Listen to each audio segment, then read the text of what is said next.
banyak sekali koruptor, kasus-kasus penjahat itu diizinkan penangguhan penahanan di jalan istri. Hari ini izinkan saya menjenguk istri saya di rumah sakit. Semua penjaminnya kuasa hukum saya. Kalau kurang, wahai pengunjung, wahai jamaah, saya tidak kenal Anda. Sudikah Anda kira-kira jadi penjamin saya kalau saya harus pulang menjenguk istri saya? Sudi. Di kasus yang Surabaya yang mulia, di kasus yang Palu, saya tidak ditahan. Saya berangkat sidang dari rumah. Boleh, saya hanya ingin, saya nggak bisa bayangkan keponakan-keponakannya anak saya yang dua kecil itu harus menemani mamanya. Waktu itu kronis. Nah sekarang ternyata masuk lagi. Pikiran yang mulia, pikiran memang. Ini saya tidak menghibah, saya menangis bukan saya cengeng. Ya, saya sudah berusaha nahan, tapi mengingat batas kemanusiaan saya. Sekarang di Oknaba, di Wonolangan, Deringu, Probolinggo. Yang mulia mohon berunding, saya tunggu hasilnya. Saya ingin jenguk istri saya. Selasa saya datang tepat waktu, penjaminnya semua kuasa hukum saya dan pengunjung yang hadir di sini. Saya tidak mungkin merusak barang bukti, itu bukan sifat saya, dan saya tidak mungkin melarikan diri. Naudzubillah min dzalik, saya bukan pengecut. Ini flashnya diserahkan untuk sebagai tambahan bukti itu bagaimana? Untuk sebagai tambahan bukti dan dicatat di dalam berita acara. Jadi hari ini kita awal dalam buktinya menyampaikan hal tadi.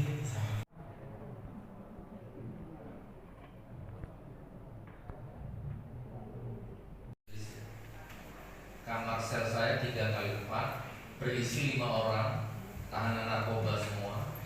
Rutinitas yang terjadi di dalam kamar saya itu, mereka orang 4 itu merokok, remi, dan lain-lain. Hiburannya mereka itu memang. Sedangkan saya nggak merokok, saya nggak remi, saya nggak bisa ngapa-ngapain. Jadi saya hanya diam, harus menerima asap rokok ya, setiap hari hampir bulan-bulan ini. Dan setelah sholat subuh mereka tidur ya, tidur sampai jam 10 sampai jam 11. Nah pada saat itulah saya merasakan tersiksa batin. Nah daripada saya dari jam subuh nungguin orang tidur, nungguin tersangka narkoba ngorok dan kur, mending saya gunakan untuk nunggu istri saya di rumah sakit ya. Ini yang ini saya sampaikan. Terima kasih.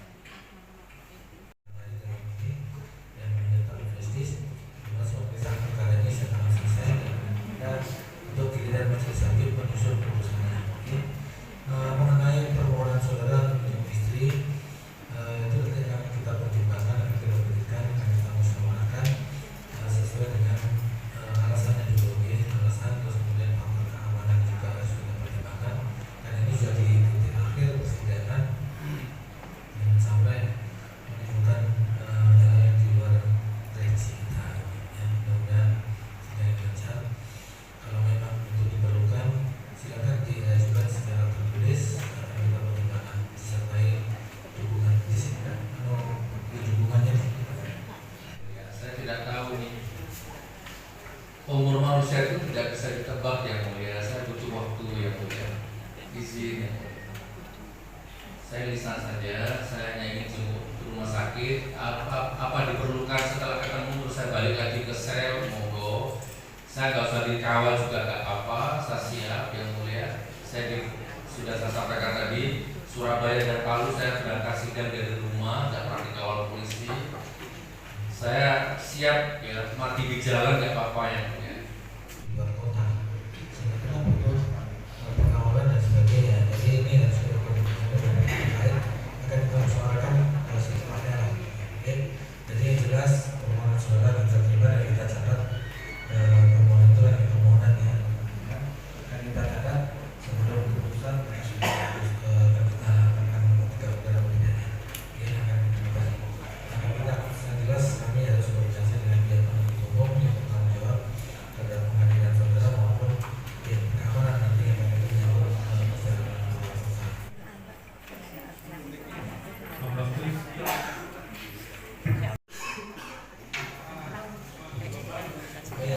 Telepon mas. Pak, terkait dengan tanggapan replik dari JPU tadi mungkin seperti apa? Nggak apa-apa. Jadi jaksa itu menjalankan tugas negara. Memang wajib hukumnya jaksa mengatakan itu ya, wajib hukumnya. Nggak mungkin jaksa nggak ngomong seperti itu, nggak apa-apa. Jadi biarkan semua berjalan sesuai porsinya masing-masing. Nggak apa-apa, Mas. Materi replik dari jaksa menurut Gus gimana? Ya, saya dengernya sih emosi ya. Wah, sadis benar ini, Masya Allah ya. Tapi gimana, memang sudah beliau harus melakukan tugas itu. Ya, nggak apa-apa. Nanti keputusan tetap ada di majelis dan ada di Allah Subhanahu Wa Taala. Mungkin poin sadisnya itu di mana, Gus? Ya, perasaan saya begitu. Jadi seolah-olah memang saya ini 100% salah, wajib salah, harus salah, pasti salah, dan harus ditahan 10 tahun gitu kan. Jadi kan sadis gitu, Masya Allah. Tapi menanggapi replik tersebut juga Anda berkeyakinan bahwa jenengan juga tetap benar gitu? Kenapa, Mas? Menanggapi replik dari JPU tadi, Oke, kenapa? tetap berkeyakinan seperti apa mungkin? Kan sudah saya jelaskan tadi ya, sudah saya balas singkat tadi bahwa saya dengan Bambang Tri jangan dicampur, nggak bisa. Saya hanya ngundang dia, dan itu sudah terjadi sejak 4,5 bulan yang lalu. Di Pak, sini di teman nggak perlu disebut kan gitu. Pak, Ya, terkait dengan penangguhan penahanan tadi mungkin seperti apa? saya sudah pernah sering mengajukan penangguhan penahanan tertulis, tapi tidak pernah dikabulkan. Dan saya pernah janji saya nggak akan mengajukan lagi penangguhan penahanan. Tapi Anda tahu sendiri tadi kan, tiba-tiba istri saya masuk rumah sakit, ya saya hanya, Mas Aziz sebagai suami ini nggak galau. Sekuat-kuatnya saya bukan Superman ya. Istri masuk rumah sakit ya galau lah. Maka saya hanya mohon izin, diizinkan jenguk di rumah sakit, hanya itu aja, nggak lebih. Rumah sakit mana, Pak? Wonolangan, Dringu, Probolinggo. Yang pertama di Rumah Sakit Siti Aisyah di Malang. Jadi yang kedua kalinya. Karena beliau harus kebeban masalah-masalah yang harusnya jadi tanggung jawab saya. Begitu saya ditahan, tiba-tiba semua tanggung jawab itu kebeban ke beliau. Jadi mungkin alam bawah sadarnya, pikirannya enggak. Kelas dia selama 2 tahun di kelas 2 IPA 2 dan 3 IPA 2. Sebagaimana kesaksian Sri Handayani dalam buku Jokowi Undercover 2 halaman 65 dan dokumen cemplon Jokowi Undercover 2 halaman 84. Alhamdulillah 2023 tertandatangan Pak Menteri. Yang digunakan adalah dengan memutarbalikkan tanggung jawab di mana pihak penuntut umum diminta yang harus membuktikan keaslian dari ijazah Joko Widodo dan sempat menerangkan di persidangan cara meyakinkan ijazah seseorang bisa dilakukan pengecekan di kampus atau data bisa dilihat di dikti atau dilihat di badan otoritas. Dari pendapat ahli pidana ini, maka untuk melihat apakah ijazah Joko Widodo itu palsu atau bukan, bisa mencari data pada badan otoritas, yaitu bisa ke pihak SD, SMP, SMA, dan perguruan tinggi tempat Joko Widodo menimba ilmu. Bahkan bisa mencari data di KPU, mengingat ijazah Jokowi pernah digunakan sebagai syarat untuk maju dalam pemilihan wali kota, mengingat Joko Widodo pernah menjadi wali kota Surakarta tahun 2005 sampai dengan 2015 Pilkada DKI, di mana Joko Widodo terpilih sebagai Gubernur DKI tahun 2012 sampai 2014 dan Pilpres tahun 2014 dan 2019. Bahwa terkait ijazah Joko Widodo, pihak KPU dan UGM pernah tidak berdasar karena mendasarkan pada sumber data yang tidak dapat dipertanggungjawabkan dan tidak resmi. Terdakwa tidak pernah menunjukkan bukti apapun baik dokumen asli maupun saksi. Terdakwa Bambang Tri Mulyono menerangkan telah melakukan penelitian terkait ijazah Joko Widodo yang dituduh palsu tersebut. Namun ternyata penelitian yang dilakukan hanya berdasarkan berita-berita bahwa mengenai buku Jokowi Undercover 2 lelaki berijazah palsu. Buku tersebut belum pernah diterbitkan dan belum pernah diuji secara ilmiah maupun akademis, sehingga menurut kami belum bisa dijadikan rujukan, apalagi data dan variabel penelitian dalam buku tersebut juga dipertanyakan kevalidannya.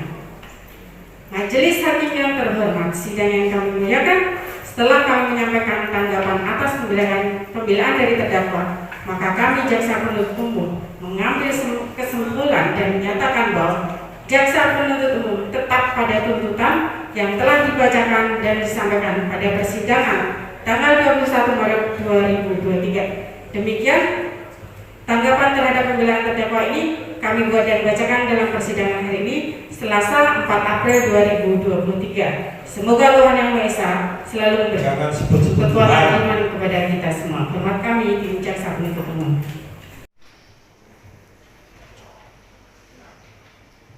Itu ya, dari tanggapan dari penuntut umum sudah disampaikan. Isan sekarang boleh. Pak, Dan tadi saya tanggapi tertulis. tulis. Ya. Nah, tadi biar dari Wisnu sudah menanggapi secara lisan. Kalau saudara menanggapi secara tertulis, Ya.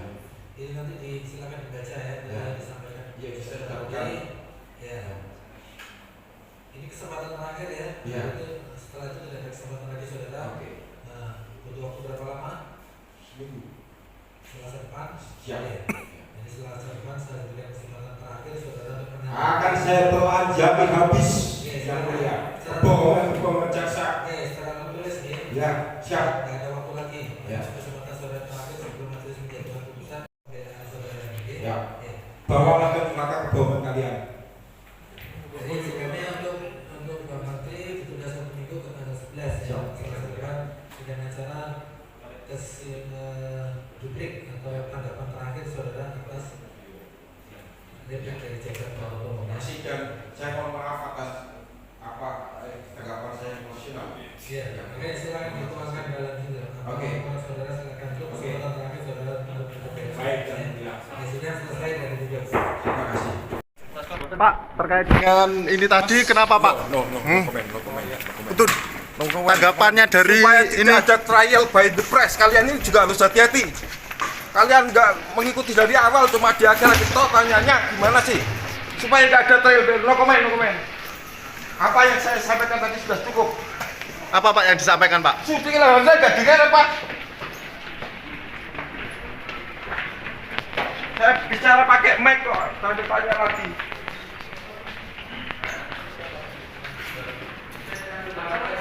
Langsung. Siap di sana.